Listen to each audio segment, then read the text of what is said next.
Hey, my name is Wade, and I'm 33 years old. I live in a rented stone house at the end of Coal Hollow Road, about 9 miles outside Gallatin, Pennsylvania, where the mountains lean in close on both sides and the cell signal quits before the last bend.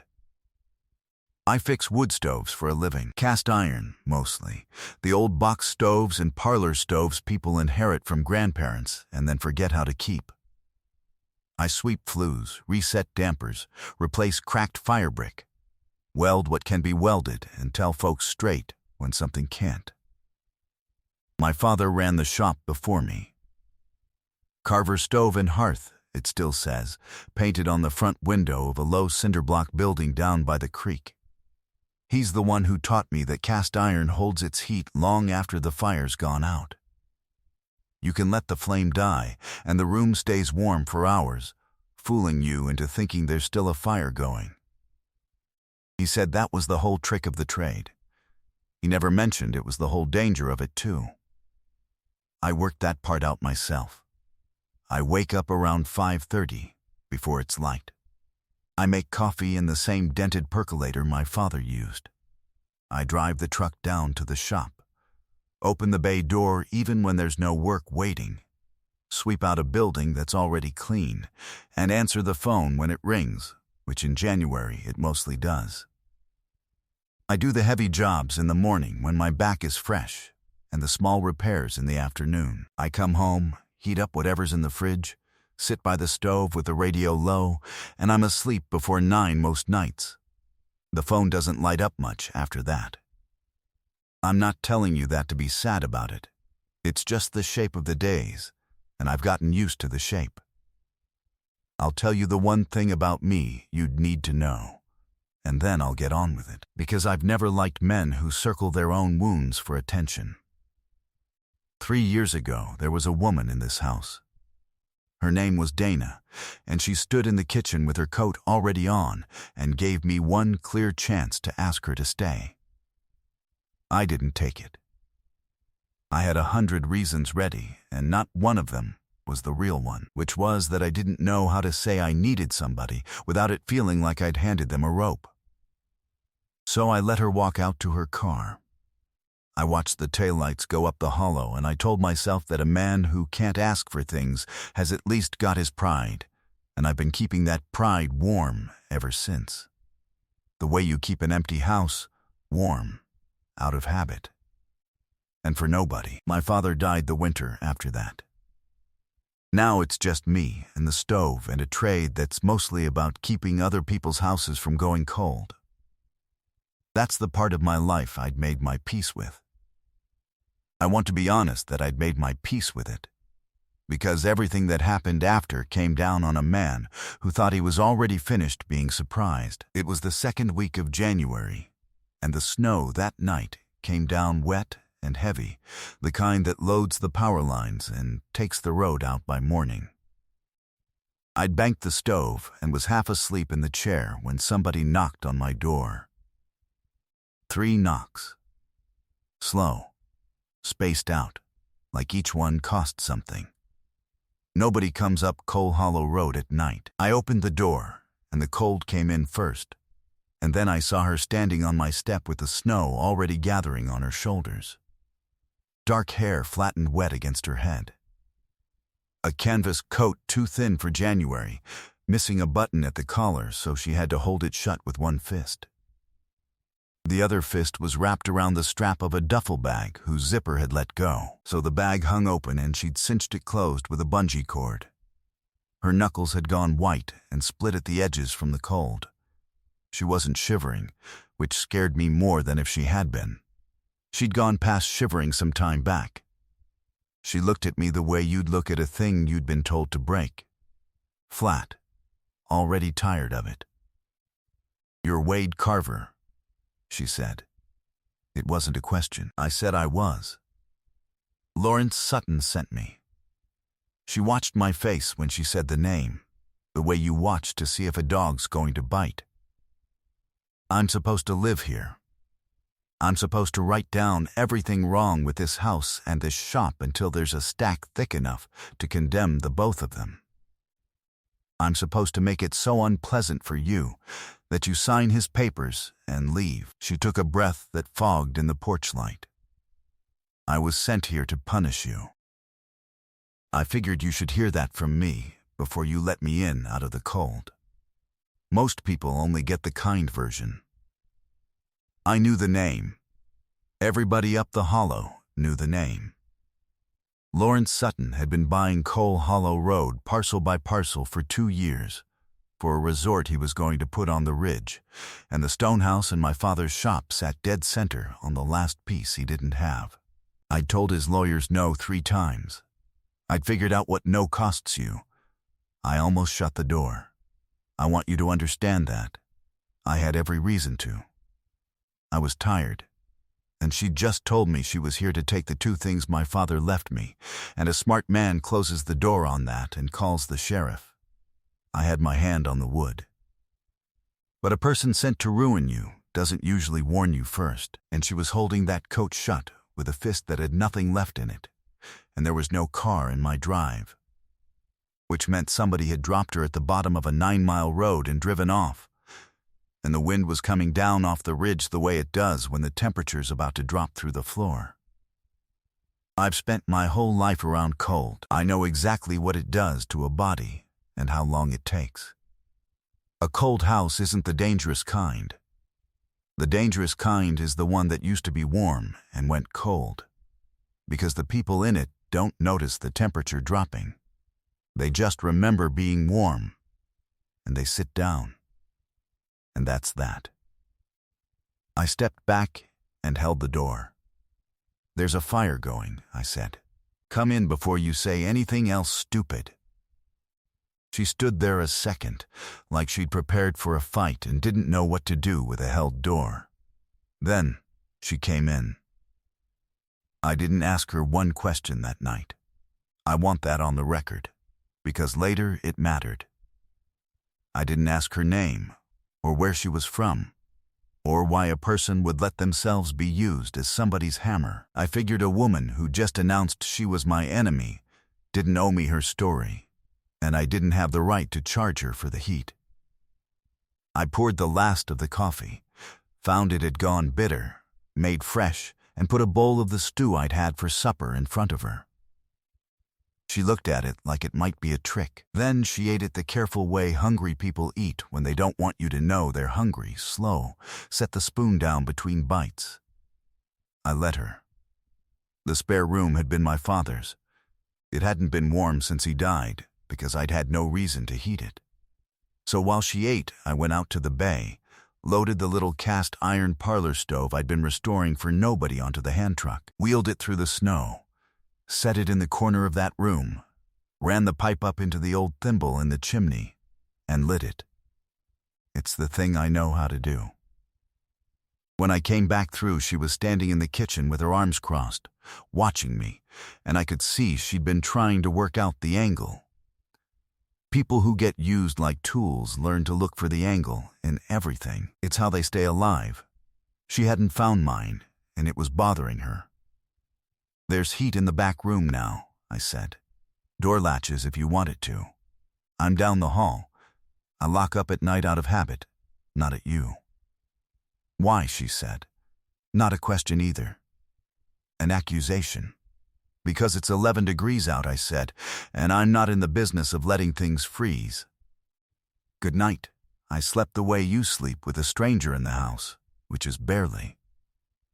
Sometime past 3, I heard the back room stove being fed, the iron door, the careful clank of it, and I understood she knew how to keep a fire, which a person doesn't learn from a developer. I filed that away and didn't know yet why. In the morning, the road was gone under 2 feet of snow, and the woman was sitting at my kitchen table with her hands wrapped around a mug, and she'd been crying, though she'd stopped before I came in and would have died before letting me see it land. She looked up at me, and her face had nothing prepared on it for once, and I watched her open her mouth to say something cold and then not be able to find it. "I'm not going back to him," she said finally. Her voice came out level and then cracked right down the middle of the last word. I'll work. I'll earn the room. I don't take charity. I'll fix what needs fixing, and you can dock it against the food. But I'm not. She stopped. Started again. Lower. Don't make me go back. Please, I've thought a lot about that please since. I learned later she was a woman who'd cut the word out of herself years before, who'd go hungry before she'd ask, and walk into the dark before she'd beg. So when she said it, it cost her everything she had left, and she hated me a little for being the one who heard it. She was a stranger in my kitchen begging me to keep her, and she did it like a person setting down something she'd carried so long her arms had forgotten any other shape. I should tell you her name was Nora. I learned it that morning because I asked, finally, and she gave it to me like it might be used against her. Nobody's making you go anywhere, I said. The road's out anyhow. We'll talk about the rest when there's a rest to talk about. That's how she stayed. The snow kept us in 3 days, and 3 days is enough to learn the size of a person. She didn't sit still. She found my father's tool wall in the bay. The pegboard he'd outlined every wrench on in black marker so he'd know what was missing, and within an hour she'd put back 4 tools I'd had loose in drawers for 2 years and never noticed gone. It made me angrier than it had any right to. I told her my father had set that wall up a particular way. She said the way he'd set it up had a gap a tool could fall through, and now it didn't, and she was right. And I knew she was right, and I went and swept something just to have somewhere to put it. We didn't speak for an hour. Then she came out to the bay with 2 coffees and set one down by me without a word, and that was the apology, and I took it. When the plow finally came through and the shop phone started up again, I put her to work, because it was the only honest thing to do. The first real job was a couple over on Buck Run whose stove wouldn't draw, smoked them out every time they lit it. I'd been to that house twice. I'd checked the cap, checked the damper, run the brush down the flue, and the thing still backed up smoke into the room. And I'd started telling myself it was the house and not me. Nora stood in their kitchen with her arms crossed, watching me get nowhere. And then she asked the woman whether they'd had any work done lately. New bathroom fan, the woman said. Big one. Put in last fall. Nora nodded like that settled it. She had me crack a window 2 inches, and the next match we lit the smoke went straight up the pipe like it had somewhere to be. It wasn't your flue, she told me in the truck after, watching the road. They sealed the house up tight and put a fan in that pulls harder than the chimney can. The stove was starving for air. You were trying to fix the fire. The problem was the room. She said it plain, not rubbing it in, just laying the fact down where I could see it. People do that. Spend years working on the fire when the whole time it's the room. I didn't say anything.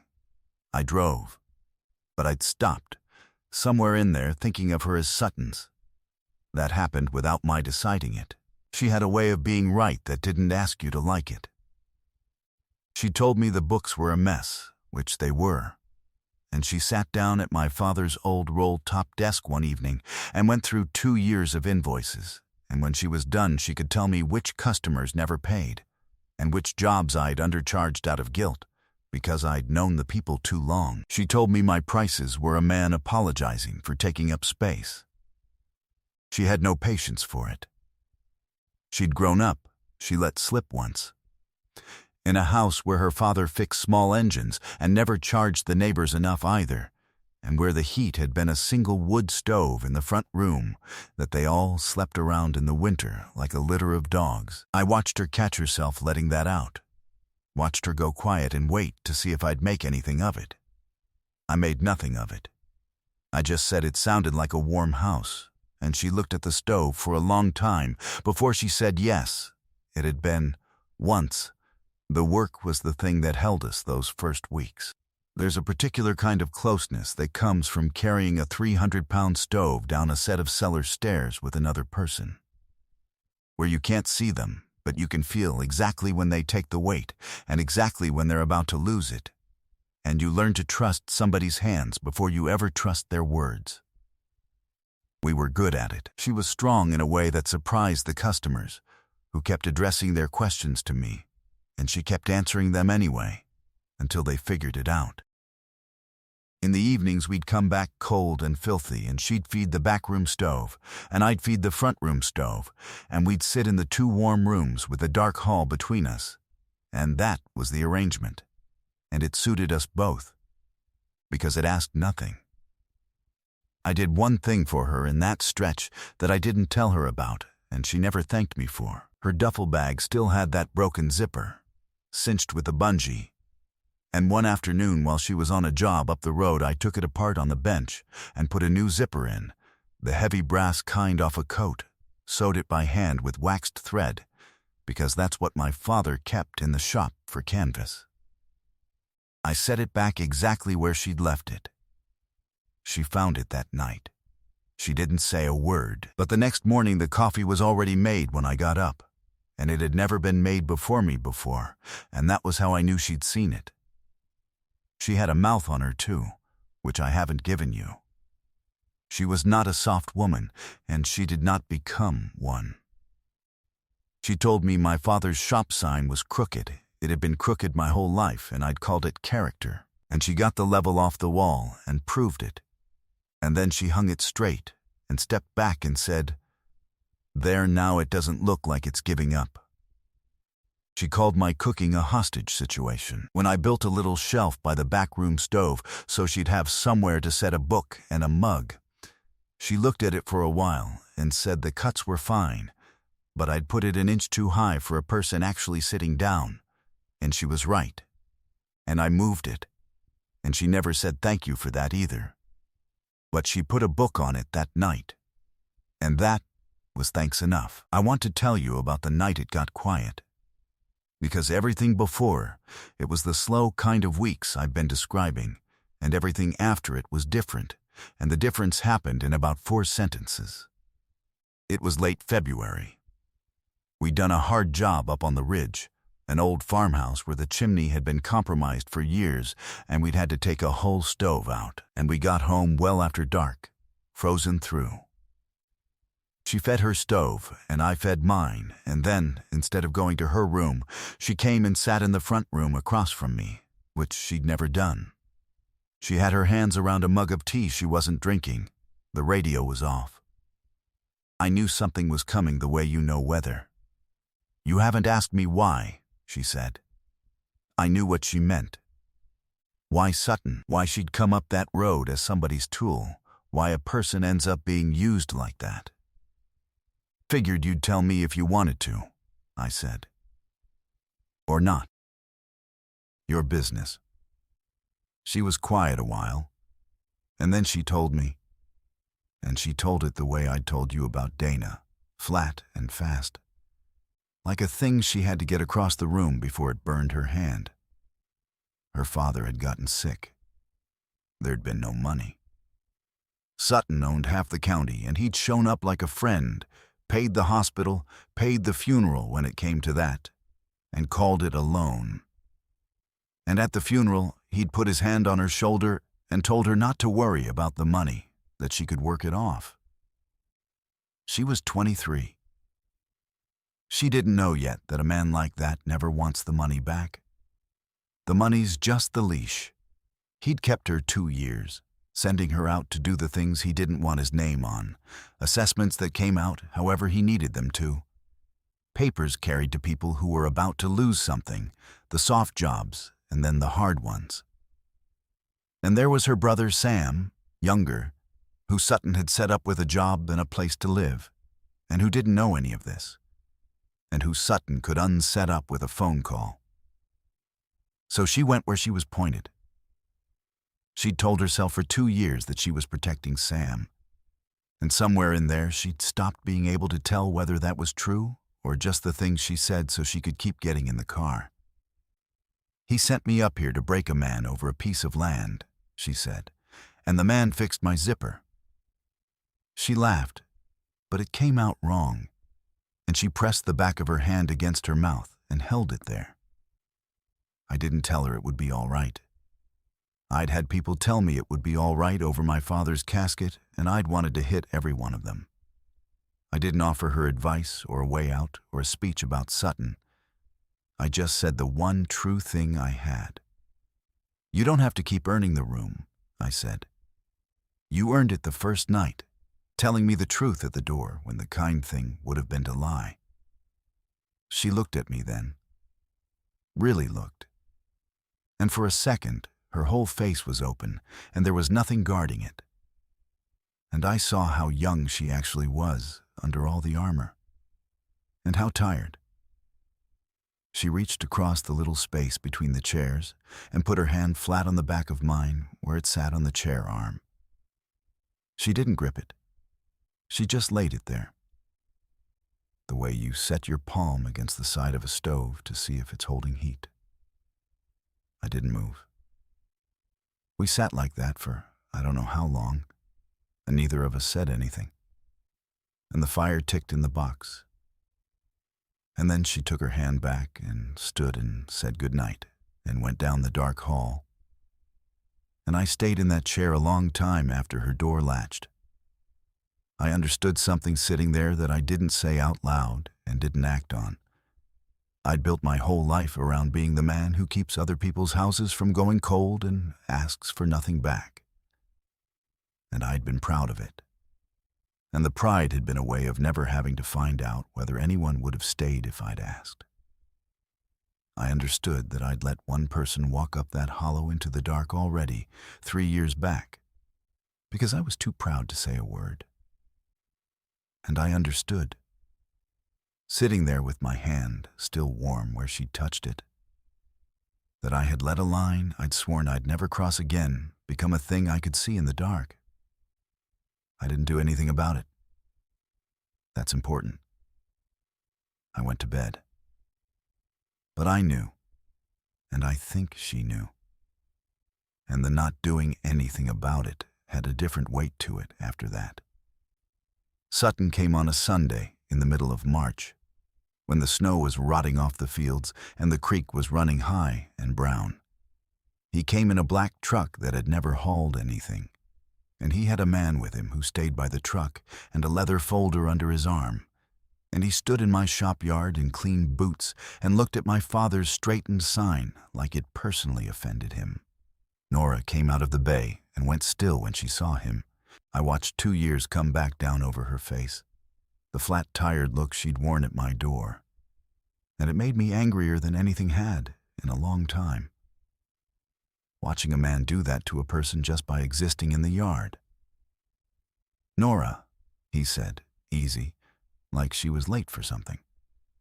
"You've gone quiet on me. No reports. I had to assume the worst, that Mr. Carver here had been hospitable." He smiled at me. "She does land softly on people. It's her use." He set the folder on the hood of his truck.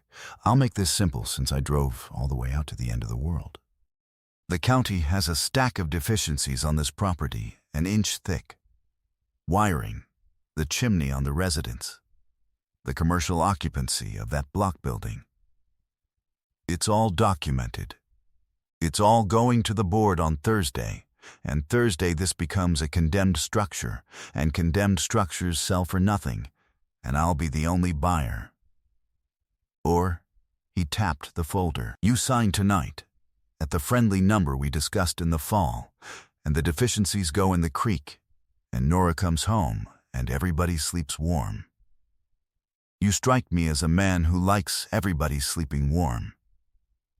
I'll tell you what I did, because the framework of my whole life is that I don't make noise. I didn't raise my voice. I just walked across the yard and stood between him and Nora, so that he was talking to me and not past me to her, and I said, 'She told you she's not going back. Down at the end of this road, that's the whole of the law.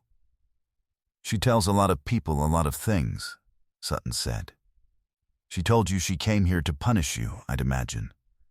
She's good at the opening. Did she tell you what I have on her brother?' He looked at Nora over my shoulder. Does he know you've gone soft up here playing house, Nora? Should I call him, or should you just get in the truck? And that's when she stepped up beside me, not behind. Beside, I felt her come up on my right, and I stopped being the only thing between him and her, because she decided not to be a thing that needed standing in front of. The loan was $11,000, Nora said. Her voice was the one she used on customers, flat and certain, laying the fact on the hood next to his folder. The hospital and the funeral. 11,000. I did the math 2 years ago, Lawrence, on the back of one of your own assessment forms, at what you'd have had to pay anybody else for the work you've had me doing. The drives, the filings, the things I signed that weren't true. You owed me money by the end of the first year. You've kept me 18 months past a debt that was paid. That's not a loan.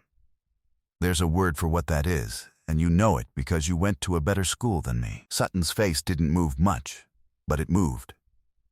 Sam knows, she said. I called him in January, from a phone up here that doesn't run through you. He knows everything. He quit the job you gave him the next day. He's fine. He's better than fine. The only person who didn't know I was free to leave, and hear her voice did something I'd never heard it do. Went quiet and almost gentle, almost sorry for him, was me. You spent 2 years making sure I never did the math. That was the whole trick of it. She reached into her coat and took out a thick envelope, the kind you carry when you've been carrying it a while, soft at the corners. Every assessment I falsified for you is in here, copied, with the dates and the parcels and your handwriting on the instructions. The originals went to a lawyer in Countersport 3 weeks ago, and to the county in a sealed envelope that opens if anything happens to me or to this property. The deficiencies you've got on Wade's place are in here too. You wrote half of them. I wrote the other half. We both know how real they are. She set the envelope down on the hood, on top of his folder, and stepped back. Take it to the board on Thursday. I'd love to come. The yard was very quiet. The creek was loud and everything else was quiet. Sutton stood there a long moment doing the math he'd spent 2 years keeping her from doing, and you could watch him arrive at the only number that was left, which was nothing. He picked up his folder and left the envelope, which told me he understood it was a copy, and that copies were the least of his problems now. He got in his clean black truck, and he and his man backed out of my yard and went up the hollow, and the taillights went around the bend, and that was the last time Lawrence Sutton ever set foot on Coal Hollow Road. We stood in the yard a while after he was gone. The thing I'd been afraid of for 2 years, losing the shop, losing the last of my father, had just driven away, and the strange part was that I'd barely thought about it during, because I'd been too busy thinking about the woman beside me. Both the things I was scared of had been sitting in the same yard. They left in the same truck. That night I almost ruined it. Because I'm me, and I'd like to tell it true. After supper, after the stoves were fed, she came and stood in the front room doorway with her coat half on. That same canvas coat, the new zipper I'd put in catching the light. And she said, "You don't owe me a room anymore. He's done. I can go in the morning. I've got money saved I never let myself spend. And Sam's got a couch." She said it the way she said everything, flat, giving me the easy door. Testing, I see now, whether I'd kept her out of pity, whether the held door 3 months back had been charity after all. The one thing she couldn't stomach. And I felt the old thing rise up in me, the pride, the hand on the wood, ready to let the taillights go up the hollow, the speech about how a man who can't ask for things has at least got that. I felt myself getting ready to say something fine and final and let her walk to her car. I didn't. "I'm sorry," I said, which wasn't what either of us expected. Not for tonight. For 3 years ago. I let somebody stand in that kitchen with her coat on, just like you've got yours on, and I let her give me a clear chance to say one word, and I didn't say it because saying it felt like handing somebody a rope. I've told myself ever since that I was fine. I fix cold houses for a living, and I've been living in one and calling it peace. My throat had closed up, and I pushed the rest out through it. I spent the winter telling myself I was keeping you out of decency. That's a lie. I kept the back room stove going past when the road opened. I put a new zipper in a bag you were going to take with you when you left.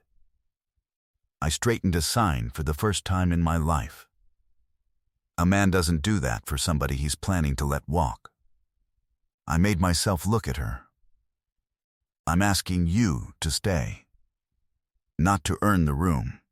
Not because Sutton's gone. I'm asking because I want you here, and I've spent 3 years being too proud to say a sentence like that out loud. And I'm done being that man. That's all I've got. I'm not good at this part. She was quiet for a second that lasted about a year. You're a slow learner, Wade Carver, she said. And then, lower, with the thing under it that she'd never let me hear before, I knew the day you put that zipper in. You think I didn't know what that was? Nobody had fixed a single thing of mine in 2 years that wasn't a problem for somebody else. You fixed it like it was just worth fixing. She took the coat the rest of the way off and laid it over the arm of the chair, slow, deliberate. Like she was making a point of where it was staying. I kept telling myself I was protecting Sam. The truth is, I stopped being able to leave bad places a long time ago. You're the first good one. I didn't know how to ask to stay in a good one. So I begged in your kitchen that morning like a fool, and I've been waiting 3 months for you to figure out you wanted me to. She crossed the room. She kissed me once, and it tasted like the bitter coffee neither of us could make right, and like the warm side of a stove, and it was not careful, and we'd taken way too long getting to it. I had once believed, I said against her hair because it was the truest thing and I had to say it, that the trick was holding the heat. Banking the coals so the room stays warm after the fire's out. I built my whole life on it. That's the trick of keeping a cold house, she said.